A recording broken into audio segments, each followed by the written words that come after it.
नमस्ते शारदादेवी कश्मीरापुरवासिनी त्वामहं प्रार्थये नित्यं विद्यादानं च देहि मे या श्रद्धा धारणा मेधा वाग्देवी విధివల్లభ ఆ సరస్వతీదేవికి నమస్కరిస్తూ వేదికను అలంకరించినటువంటి పెద్దలందరూ, గౌరవనీయులు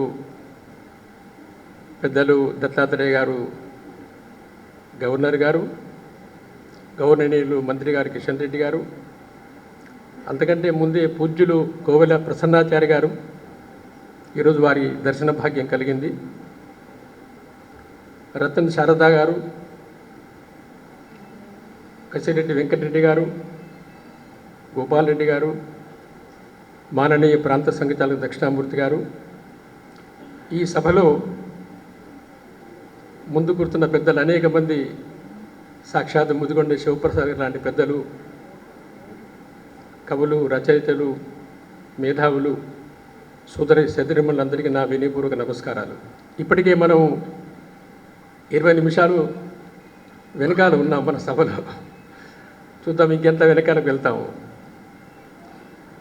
సాహిత్యము, గోల్కొండ సాహిత్య మహోత్సవము స్వరాజ్య భారతదేశంలో 75 సంవత్సరాల స్వతంత్ర మహోత్సవం జరుపుకుంటున్నాం. స్వరాజ్యము మనకు వచ్చింది, కానీ స్వతంత్రము రాలేదు.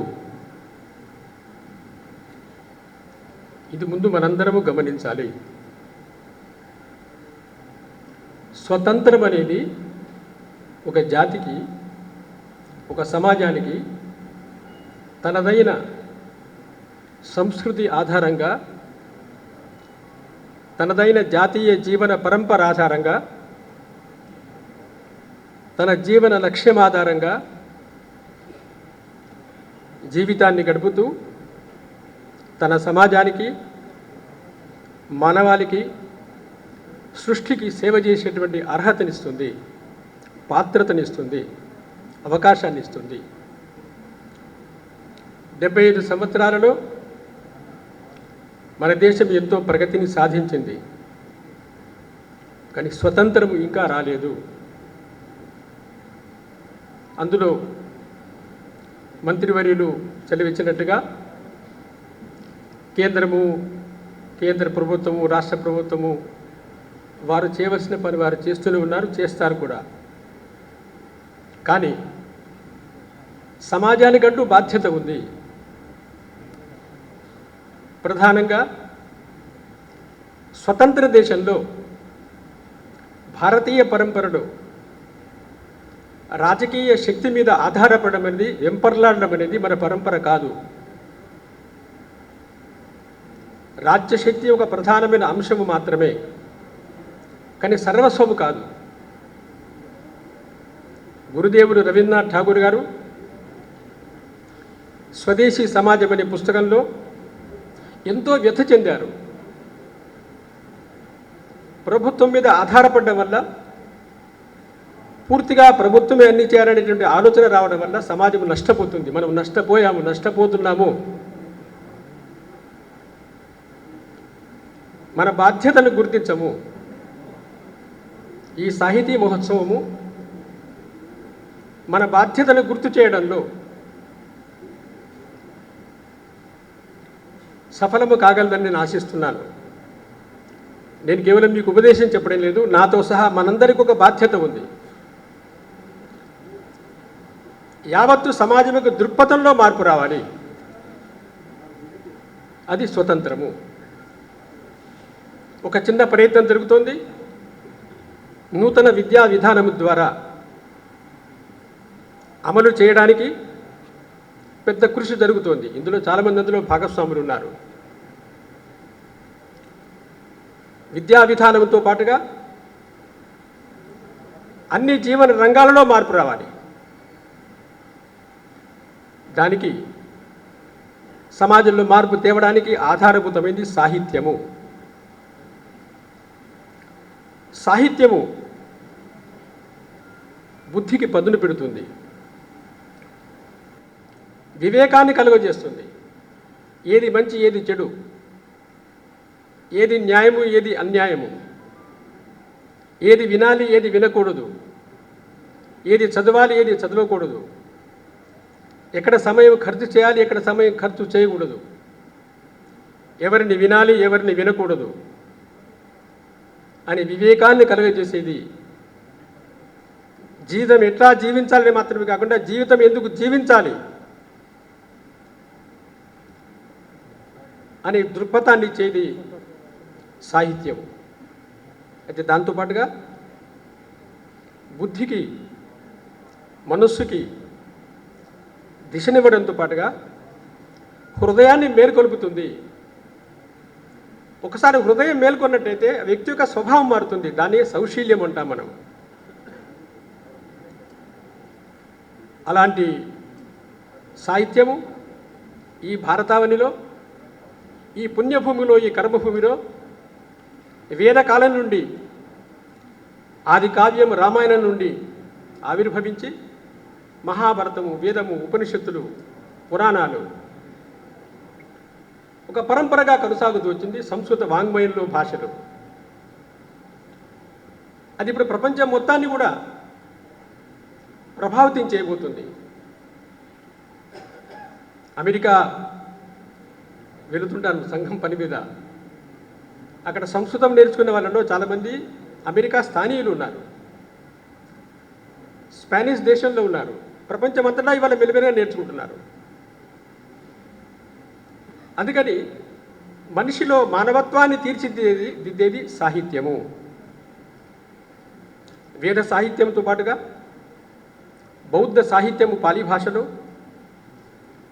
ఆ తర్వాత భారతదేశంలో అన్ని భాషల్లో కూడా ఇటువంటి సాహిత్యం వికసించింది. కాళిదాస్ మహాకవి, భవభూతి, భర్తృహరి, జయదేవ, ధర్మపాద, జాతక కథలు, మన వేమన గారు, అంతకుముందు నన్నయ్య గారు, రామదాస్, తుకారాం, తిరువల్వార్, ఇలా సుమారుగా 3000 సంవత్సరాలుగా సాంస్కృతిక సాహిత్య జీవనంలో ఎంతో విలువైనటువంటి వికాసాన్ని కలిగజేసిందని యోగి అరవిందులు చెప్పారు. సత్యసంధత, మానవీయ జీవన విలువలు ఇవి కావ్య రసంలో ప్రతిబింబిస్తాయని చెప్తున్నారు. ఏకో రసహ కరుణయ్యం అని చెప్తూ అందులో ఆ రసాల్లో కరుణ రసము చెప్పారు. కరుణ ఒకటే రసం అన్నారు పెద్దలు.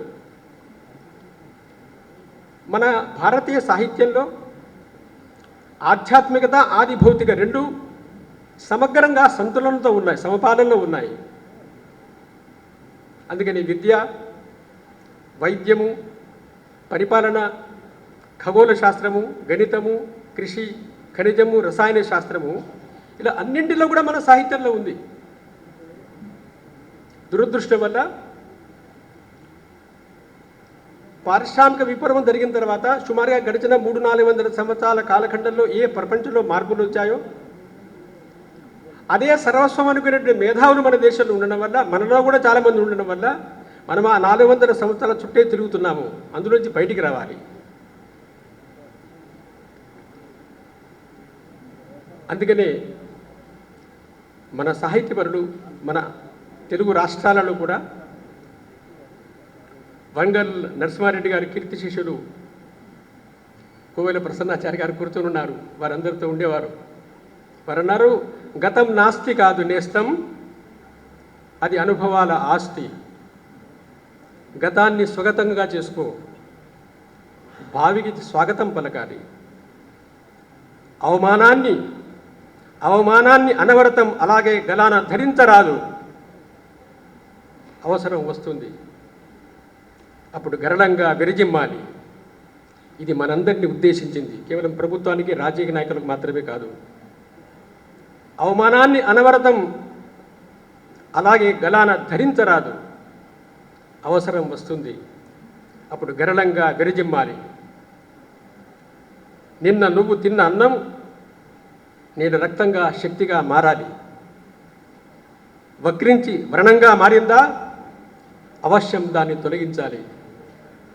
ఇది తెలుగు సాహిత్యంలో నరసింహారెడ్డి గారు మన వరంగల్ నుండి మనకిచ్చిన సందేశము.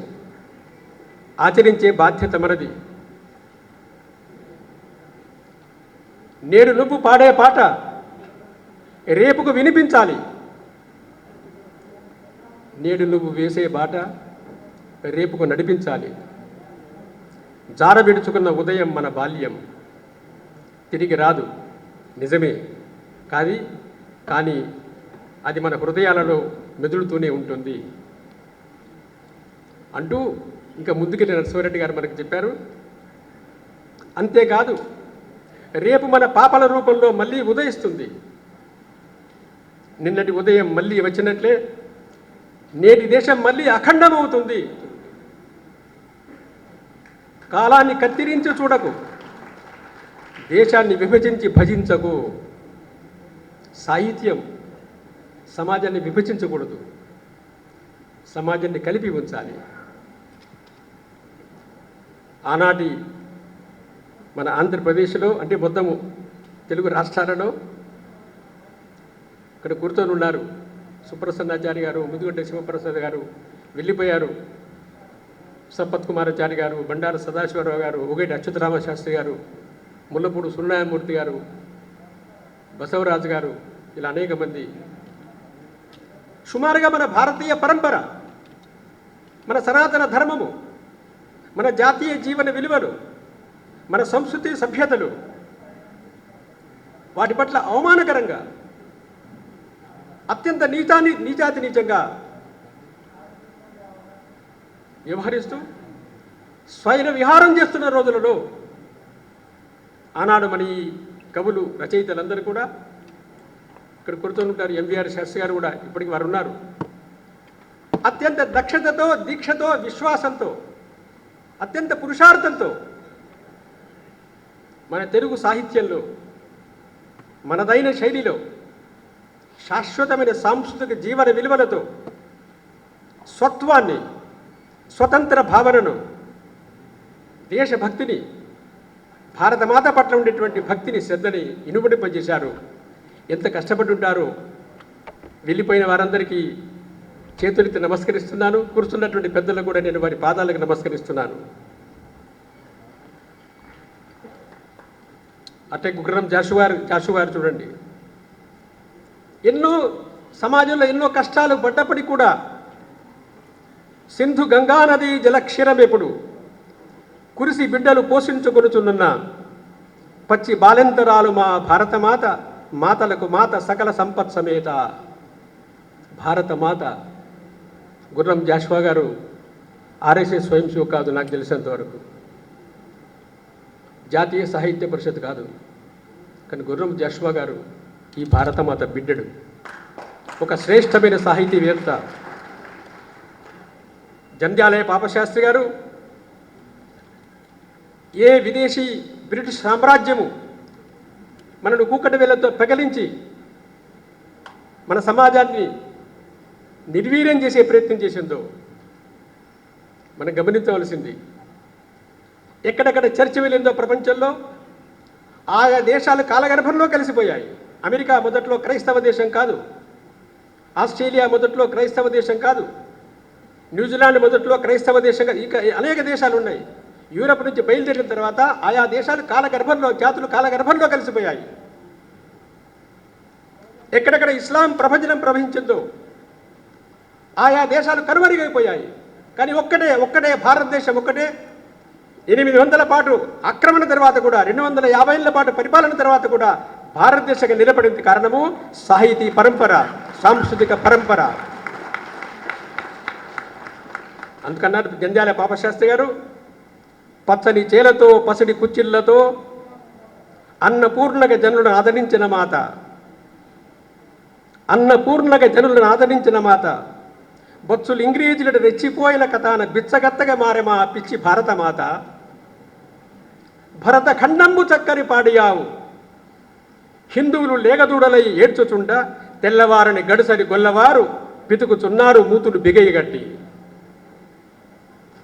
తుమ్మల సీతారామ శాస్త్రి గారు అన్నారు, గోలకొండని రత్నకోశమట, కోహినూరిని జడలో పువ్వట.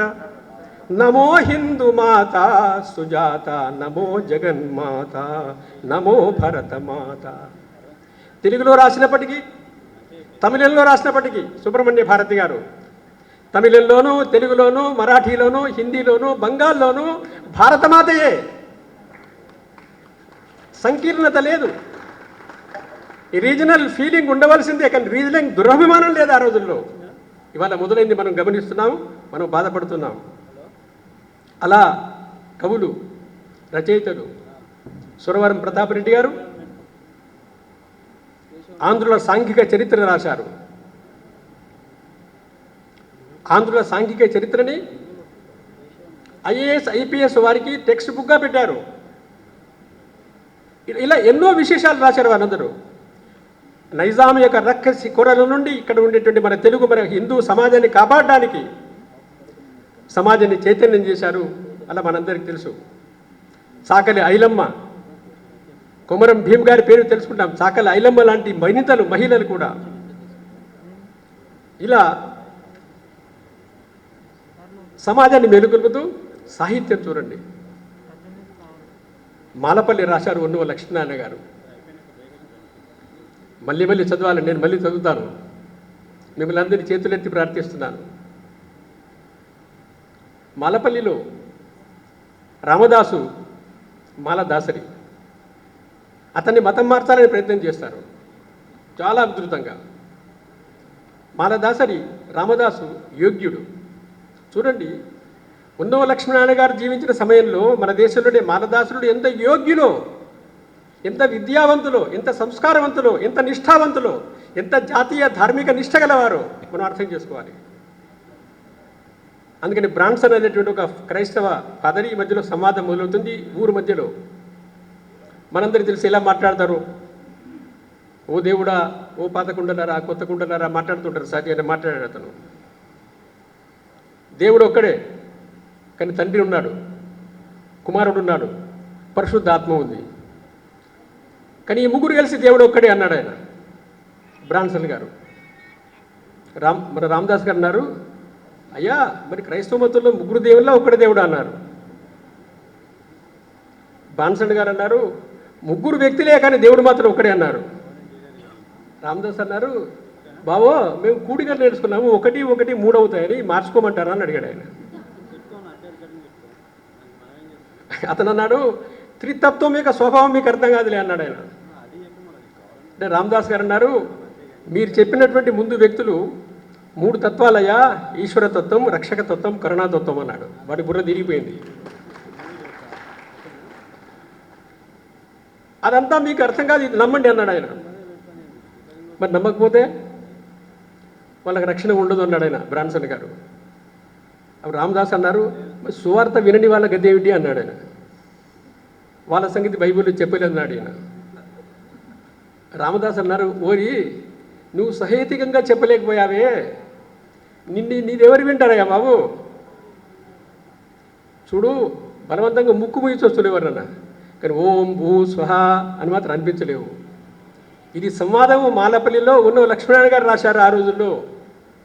ఇవాళ కూడా తెలంగాణలో, ఆంధ్రప్రదేశ్లో అందరూ అర్థం చేసుకోవాల్సిన విషయం ఇది. ఇది సాహిత్యం. ఇది ఒక సాహిత్యము పుస్తకంలో ఒక సంస్కృతిని, ఒక ధర్మాన్ని ఎవరిని దూషించకుండా, ఆయన రామదాస్ ఎవరిని దూషించలేదు. అలా మన జాతిలో, మన జాతీయ జీవనంలో స్వతంత్ర సంగ్రామం జరిగింది. 1857 స్వతంత్ర సంగ్రామం జరిగింది. సంగ్రామంలో చరిత్ర అంతా మనకు తెలుసు. అందులో ఒక ప్రధాన ఘట్టం అర్థం కావాల్సింది ఏమిటంటే,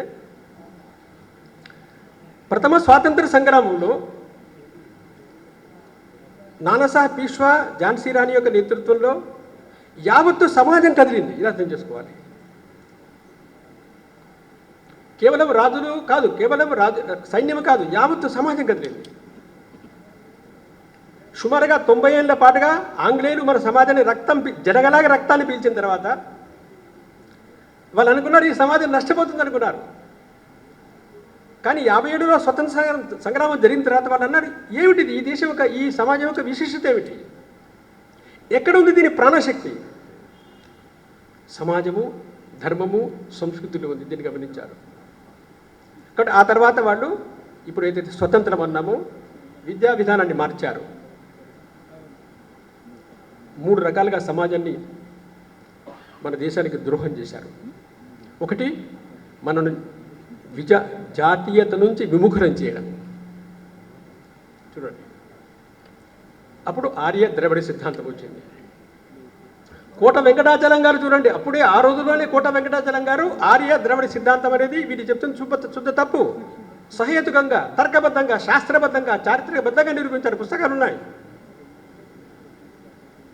డాక్టర్ బాబాసాహెబ్ అంబేద్కర్ గారు ఆర్యులు బయట నుంచి వచ్చారు, శుద్ధ తప్పు అని స్పష్టంగా చెప్పారు.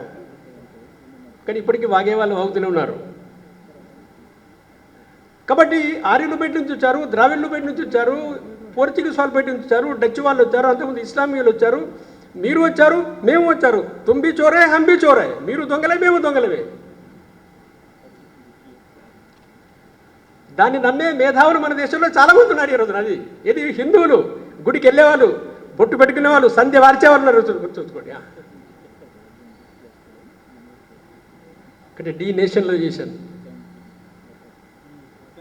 డీకల్చరైజేషన్, మన సంస్కృతికి విముఖనం చేయడం, ఇదంతా పనికి మాలింది. అప్పుడు చూడండి, మీకు పురాణాలంటే మన తెలుగు ప్రాంతాల్లో ఎక్కువ మాట్లాడితే పురాణం చెప్పకరంటారు. అంటే పురాణాలు పనికి మాలినవా?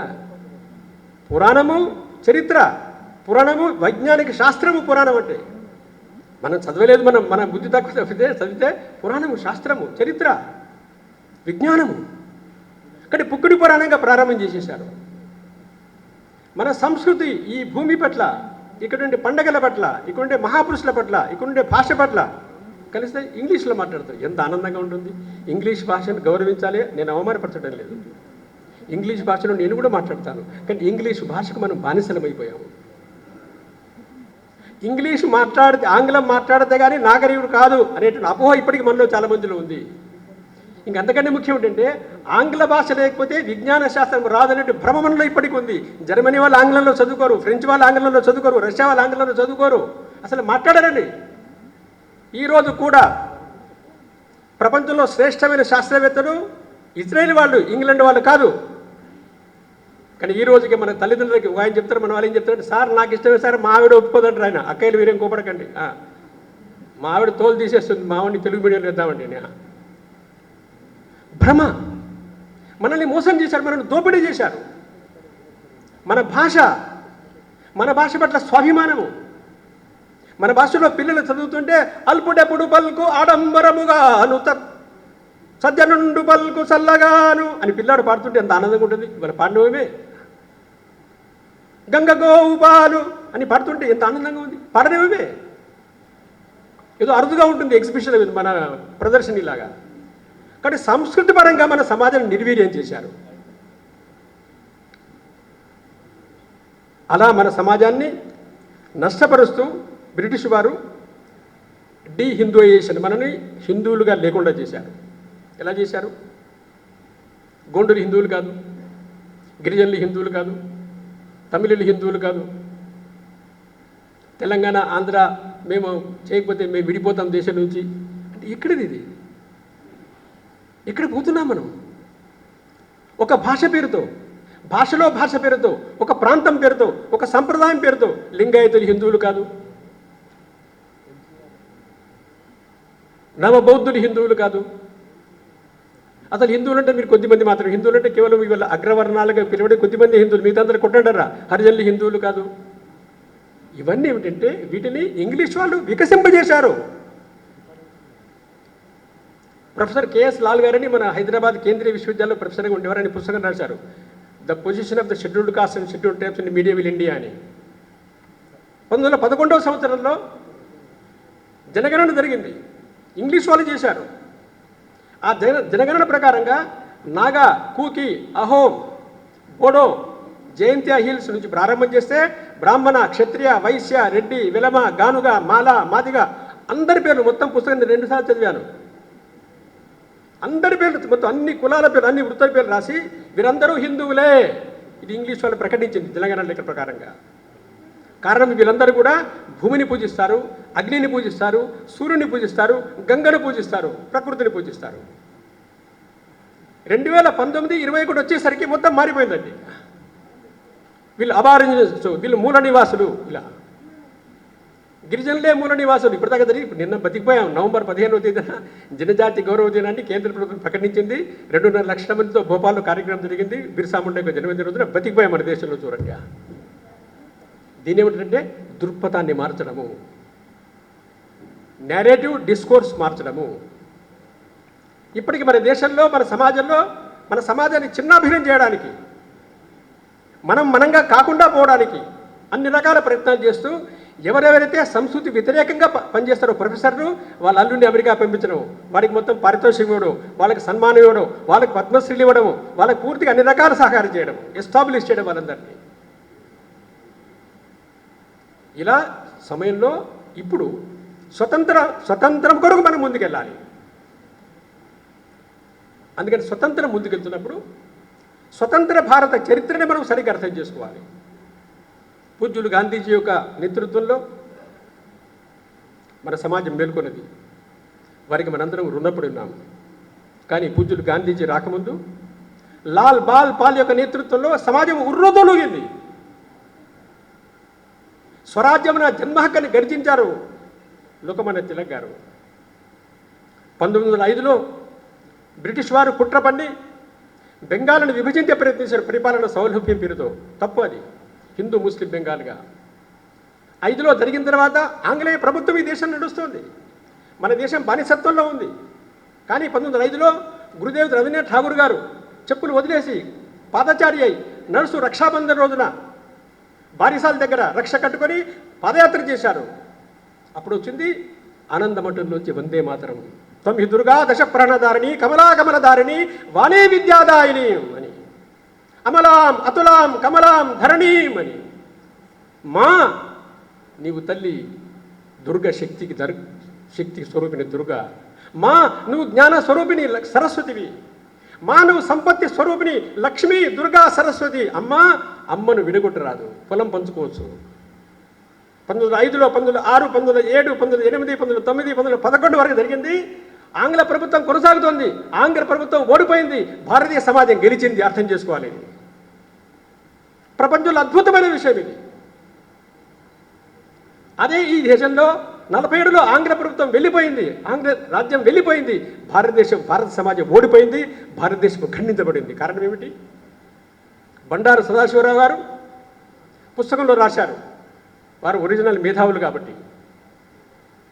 పూజ్యులు గాంధీజీ రంగప్రవేశం చేయకముందు స్వరాజ్య సంగ్రామ దృశ్యంలో భారతమాత మాతృభూమి అఖండ లక్ష్యంగా ఉంటుంది. మా తెరలే జీంగే తెరలే మరింగే, అమ్మా నీకోసం జీవిస్తాము, నీకోసం మరణిస్తామమ్మా.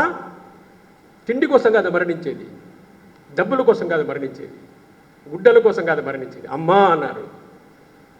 మధ్యలో సత్యం, అహింస శ్రేష్టమైన మానవీయ జీవన గుణాలు. కానీ సత్యం, అహింస ఇక్కడ వేదిక మీద కూర్చున్న వాళ్ళందరికీ కానీ, నాకు కానీ, మీకు కానీ అందరికీ సమానం కావు, అసంభవం. అది మనం మాట్లాడే సత్యంలో డిగ్రీ వేరువేరుగా ఉంటుంది, గుర్తుంచుకోండి. కానీ మాతృభూమి పట్ల ఆత్మార్పణ, సమర్పణ, సంఘర్షణ ఇది అందరికీ సమానంగా ఉంటుంది. 1920 తర్వాత మాతృభూమి అఖండ ఆదర్శంగా పక్కకు తొలగిపోయింది. సత్యం, అహింస ఆదర్శమయ్యాయి. సత్యం, అహింస ఆదర్శమైనవి కావు, జీవన విలువలవి. బండారు సదాశివరావు గారు ఎక్కడో స్వర్గంలో ఉన్నారు, చాలా వివరంగా వివరించారు. ఆ దృష్ట్యా స్వరాజ్య సంగ్రామంలో మాతృభూమి పట్ల భక్తి, శ్రద్ధ కలుగుతున్న సమయంలో సుభాష్ బాబు తన పురుషార్థంతో కాంగ్రెస్ పదవి గెలిచిన తర్వాత, అక్కడుండే పరిస్థితుల వల్ల రాజీనామా చేసిన తర్వాత, 1 సంవత్సరం అనారోగ్యంతో బాధపడుతున్న సమయంలో సుభాష్ బాబుకి వారి మనసులో నిరాశ చోటు చేసుకుంది. అప్పుడు జీవి సుబ్రహ్మణ్యం గారు, మన పెద్దలు కవి వారు లేరు, ఇప్పుడు వారు అన్నారు, సావిత్రి నవలలో ఆ సావిత్రి ఒకసారి యమ సదనానికి వెళ్ళింది. చూడండి, యమ సదనానికి వెళ్ళిన సావిత్రి తన భర్తని, సత్యవంతుని బ్రతికించుకుంది. ఎలాగైతే సావిత్రి యమ సదనానికి వెళ్ళి తన భర్తను బ్రతికించుకుందో, అలా మన స్వరాజ్యాన్ని బ్రతికించుకోవాలి అని సావిత్రి నవల నుండి ప్రేరణ పొందారు. అందుకని ఉద్ధాంసిం సావర్కర్జీ నేతృత్వంలో మదన్లాల్ ధింగ్రా తమ యొక్క సమరం యొక్క వేదికని బ్రిటిష్ లండన్లోకి మార్చారు చూడండి. ఆ తర్వాత ఉద్దామ్ సింగ్ మదన్లాల్ ధింగ్రా బలిదానం అయిపోయింది. ఉద్దామ్ సింగుడు సర్ డయ్యర్ని కాల్చేశాడు. కాల్చున్నప్పుడు ఆయన అక్కడ పట్టుకున్నారు, పారిపోలేదు. ఆయన చెప్పారు, నిన్ను కాల్చకపోతే నా హిందుస్థాన్కి అవమానం కలుగుతుంది, నేను ప్రతీకారం తీర్చుకున్నాను, నా మాతృభూమి కోసం జీవించి మరణించబోతున్నాను, నాకు ఆనందంగా ఉంది. ఇది విన్న తర్వాత సుభాష్ బాబుకి ఆత్మవిశ్వాసం కలిగింది, మళ్ళీ ఒక ఆశ కలిగింది. ఆ తర్వాత మనకు తెలుసు ఆజాద్ హిందూ ఫౌజ్ నిర్మాణం కోసం ఎలా ప్రయత్నం చేశారు, సావర్కర్ ఎలా సహకరించారు. సుమారుగా 10 లక్షల మంది హిందువుల నవరాజుల్లో సైన్యంలో చేర్చారని చెప్తుంటారు. మొదటి ప్రపంచ యుద్ధం తర్వాత అనేక మంది మన భారతీయులు అక్కడ జైల్లో బందీలుగా పట్టుబడిన తర్వాత సుమారుగా కొన్ని వేల మంది అక్కడ జపాన్ దగ్గర, జర్మనీ దగ్గర, బ్యాంకాక్లో 32,000 30,000 మంది 50,000తో సైన్యాన్ని ఏర్పాటు చేశారు ఆజాద్ హిందూ ఫౌజ్. సుభాష్ బాబు అక్కడికి వెళ్ళి ఆజాద్ హిందూ ఫౌజ్ ప్రారంభం చేసిన తర్వాత న్యాయంగా 1943వ సంవత్సరం 21 అక్టోబర్ తేదీ వరకు స్వతంత్ర ప్రభుత్వం ఏర్పడింది. మొదటి స్వతంత్ర ప్రభుత్వం ఏర్పడింది.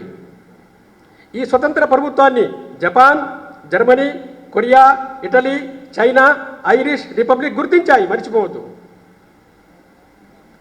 43 డిసెంబర్న 30వ తేదీ సుభాష్ బాబు అండమాన్లో అడుగుపెట్టారు. అండమాన్లో త్రివర్ణ పతాకాన్ని ఎగరవేశారు. ఆ తర్వాత ఇంఫాల్, మొయిరాంగ్లో మహాసంఘర్షణ జరిగింది. ప్రారంభంలో పెద్దలు జపాన్తో కుమ్మక్కయ్యారు కాబట్టి సుభాష్ బాబుని దేశద్రోహి అని విమర్శించారు. సుభాష్ బాబు అక్కడి నుంచి ప్రకటన చేశారు భారతీయ ప్రజలకి, జపాన్ ఎప్పుడైతే అమెరికాకు వ్యతిరేకంగా, బ్రిటన్ వ్యతిరేకంగా నిలబడిందో అప్పుడే జపాన్తో నేను స్నేహం చేశాను, భారతదేశ స్వతంత్ర కొరకు నేను స్నేహం చేశాను, నేను దేశద్రోహిని కాదు. అలా సమాజాన్ని మేలుకొల్పినాడు సుభాష్ బాబు. రాసిబిహార్ బోస్ యొక్క సహకారంతో, మిగతా వాళ్ళ సహకారంతో ఆజాదీ హిందూ ఫౌజ్తో విజయాన్ని సాధించి మన సమాజాన్ని మేలుకొల్పారు. ఆ సమయంలో కూడా గమనించాలి, బొంబాయిలో నావికాదళం తిరుగుబాటు చేసింది. ఫిబ్రవరి 6-7 తేదీల్లో నావికాదళం తిరుగుబాటు చేయగానే ఆంగ్లేయులు ఆశ్చర్యపోయారు. ఆంగ్ల సైన్యం వచ్చి నిలబడింది. ఆంగ్లేయ ప్రభుత్వం బెదిరించింది వాళ్ళని. మన భారతీయ సైన్యం ఎవరైతే ఆంగ్లేయుల దగ్గర భయపడలేదు, మళ్ళీ మారో ఫైరింగ్ అన్నారు. అప్పుడు ఆంగ్లేయులు యుద్ధాన్ని ఆపండి అన్నారు, లేదు ఆపమన్నారు. బొంబాయి మొత్తాన్ని బాంబింగ్ చేసి ధ్వంసం చేస్తామన్నారు. చూడండి, బొంబాయి సామాన్య ప్రజానికం అంతా కూడా బొంబాయిలో సముద్ర తీరానికి వెళ్ళి బహిరంగంగా ప్రకటించారు, బొంబాయి విధ్వంసమైన పర్వాలేదు, మారో ఫిరంగి కొన్నారు. అప్పుడు సర్దార్ పటేల్ మధ్యలో వచ్చి ఇంగ్లాండ్ వాళ్ళతో మాట్లాడి ప్రజలకు హామీ ఇచ్చారు, సైన్యానికి హామీ ఇచ్చారు. అప్పుడు ఫైరింగ్ నిలుపుదల చేశారు. ఈ మొత్తం ప్రయత్నం వల్ల ఒక పక్కన పూజనీయ గాంధీజీ అహింసా సత్యాగ్రహము మేల్కొల్పడము, రెండో పక్కన ఆజాద్ హింద్ ఫౌజు, మదన్లాల్ ధింగ్రా వీళ్ళందరి యొక్క త్యాగము, బలిదానము, పురుషార్థము, సంఘర్షణ. ఇంకొక పక్కన బొంబాయి లాంటి చోట సామాన్య ప్రజానికము, నౌకాదళం యొక్క తిరుగుబాటు. వీటన్నిటి వల్ల మనకు స్వరాజ్యం వచ్చిందనే విషయాన్ని మర్చిపోవద్దు. ఇది ప్రధానమైంది. ఒక జాతిలో గెలుపు ఓటములు సహజం, కానీ జాతి సంఘర్షణ ప్రవృత్తి మర్చిపోకూడదు. ఏ జాతిలో సంఘర్షణ ప్రవృత్తి పోతుందో, ఏ జాతిలో సామాన్య ప్రజానికం సుఖలాలసులవుతారో, ఏ జాతిలో సామాన్య ప్రజానికం కేవలం భోగభాగ్యాల కోసమే జీవిస్తారో, కేవలం పదవుల కోసమే జీవిస్తారో, ఆ జాతికి ప్రగతి ఉండదు. ఇవాళ మనందరి యొక్క ప్రయత్నం ఏమిటంటే, డిఎస్ కొఠారి గారు యూనివర్సిటీ గ్రాంట్స్ కమిషన్ చైర్మన్గా పనిచేసేవారు అన్నారు, మన భారతీయ మేధావుల యొక్క గ్రావిటేషనల్ ఫోర్స్ కేంద్ర బిందువు భారతదేశం బయట ఉంది, యూరోప్లో ఉంది, అది కేంద్రం భారతదేశంలోకి రావాలన్నారు ఆయన. అందుకని ఆంగ్లేయులు మన మీద అన్ని రంగాలలో ఆక్రమణ చేశారు. మన జాతిని ఈ దేశం లేకుండా చేయడం కోసం ప్రయత్నం చేశారు. ఇవాళ కూడా మెకాలి చెప్పినట్టుగా రంగులో భారతీయులు, ఆకారంలో భారతీయులు, బుద్ధిలో మనస్సులో భారతీయులు కాదు, అట్లాంటి కోట్ల సంఖ్యలో భారతీయులు ఉన్నారు, మరిచిపోవద్దు. ఇవాళ మన మీద బాధ్యత స్వతంత్రము. వ్యవసాయ రంగంలో, పారిశ్రామిక రంగంలో, వైద్య రంగంలో చూడండి. ఐసీఎంఆర్, WHO వాళ్ళు ఆయుర్వేదాన్ని అంగీకరించరే. అలోపతి గొప్ప శాస్త్రము, కానీ అలోపతిలో ఈ రోజు వరకు కూడా కరోనాకి ఈ మందు అని చెప్పే ధైర్యం ఎవరికి లేదు. ప్రయోగం చేశారు, స్టెరాయిడ్స్ వాడారు, అనేక మంది బతికినప్పటికీ శరీర సర్వనాశనం అయ్యేప్పటికీ కారణము విదేశీయులకు ఆధిపత్యము, విదేశీ బానిస మనస్తత్వము. సర్జరీలో అటువంటి పరిశోధనలో చాలా గొప్పది ఆయుర్వేదం, మన అలోపతి తప్పకుండా చాలా గొప్పది, నతమస్తకం కావాలి. కానీ మన ఆయుర్వేదం కూడా చాలా గొప్పదే.